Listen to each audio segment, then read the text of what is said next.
Hello everybody, and welcome to my new place. I'm happy to say that I'm, for the most part, moved in, and I'm really looking forward to getting back to videos again. I had to actually get a new charge cable for my camcorder because the old one's gone AWOL, but now I can record videos again, which I've been really looking forward to because I haven't posted anything in a while. I promise that the Nosferatu Clanbook Retrospective is coming up this week. I swear it is. I finally have all the pieces together so I can actually get to work on that. So, I'm happy about that, but for now, just a quick little video just to kind of, get people laughing and to have my loyal fans, Patreons, and followers just, something to giggle at while the normal videos get back up to speed. And this is the story of the best botch that I have ever seen. And whenever you're a gamer and you've been playing for many years, you gather stories. You gather stories of your favorite moments, of your favorite critical hits, your favorite botches. Your favorite things that just sort of, happen. And this is the one where this was probably my favorite botch of all time. It was in Vampire the Masquerade. It was a game that I ran a few years back now. And a couple of my friends, two of them you've met already, actually, if you go watch my Call of Cthulhu D20 video, Chelsea and Colleen. This particular botch happened to Chelsea. What happened essentially is that they were vampires in World of Darkness, and this is old World of Darkness, so the rule stated that you had a number of d10s equal to the abilities and attributes that you roll, and, the higher dice that you had, the higher percentage you had of succeeding. You also had the higher percentage of failing, but the odds of rolling a whole bunch of ones compared to your threshold, which was typically 6 to 10, was very, very rare.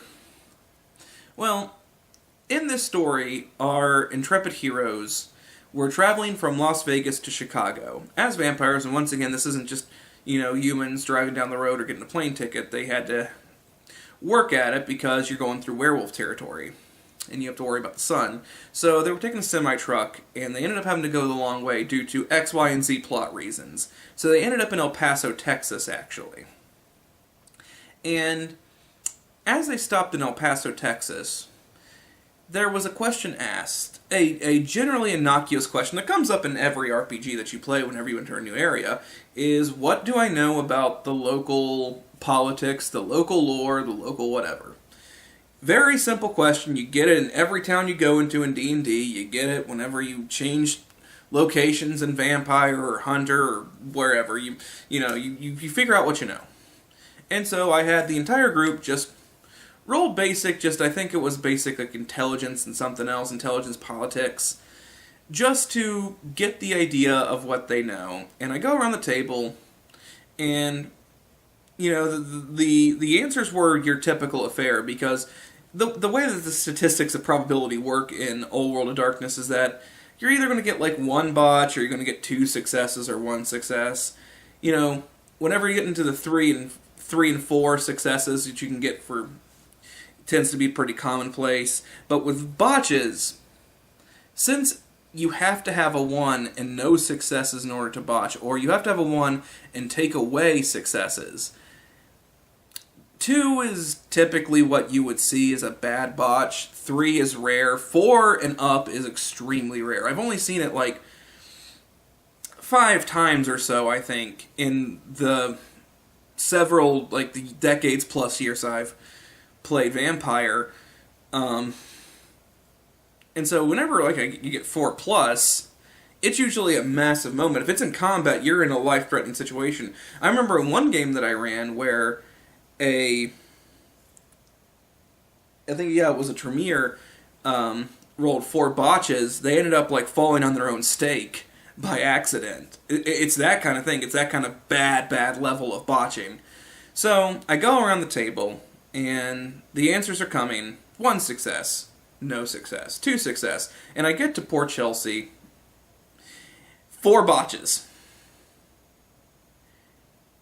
And I had never come across 4 botches on such an innocuous roll. Once again, this was just a understand the common politics of the area. This was not combat. This was not to appease some dignitary or make some big social play that you can really, like, kind of screw over a character for having a role that horrendous. This was just your simple knowledge. And so, once again, my rule always is that if you get to 4 botches, you know, something bad happens. If you're not dying, like, you're on death's door. If you do not start a war off one bad word in, like, a diplomatic conversation, you know, you're well on your way to it.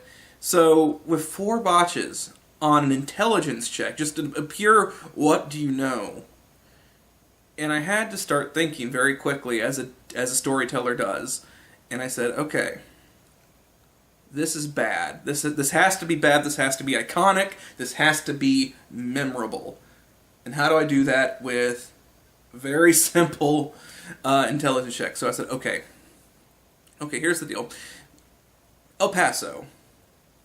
And I go around to the table and I tell everyone about the basic story, you know, large caitiff population, Sabat, presence, Camarilla in charge, so on and so forth. And then I get to Chelsea. And I'm like, okay, this is what you know to be a fact, a 100% fact. Nothing can ever change your mind on this. No matter what they roll, they can all roll collectively 40 successes to convince you otherwise. You will never change your mind on this. This is permanent to your character. You believe that the vampire Illuminati exist, and not the Talmara, not the True Black Hand, not the Black Hand, the legitimate Illuminati that exists, quote-unquote Illuminati confirmed, does exist. There is a vampire wing. It is headquartered in El Paso. And you believe that their entire intentions are nefarious, and that they are out to hurt you and many others in their grandiose plan for world domination. And at that moment, I think that I did the just deserves for a 4-level botch. But that was probably my favorite botch of all time, simply because, you know, botching hard in a combat, yeah, you get hurt or you die or whatever. Sometimes it's the little things that really stick with you in a game. And in that one, that was one of the cases where the most innocuous of checks became something that I will always remember for storytelling. And I know that my friends will always remember storytelling, you know, no matter how they play or what they play.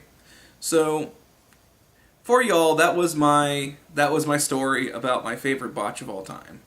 And please, like and subscribe for more, and come back in a few days and you will have Clanbook Retrospective Nosferatu.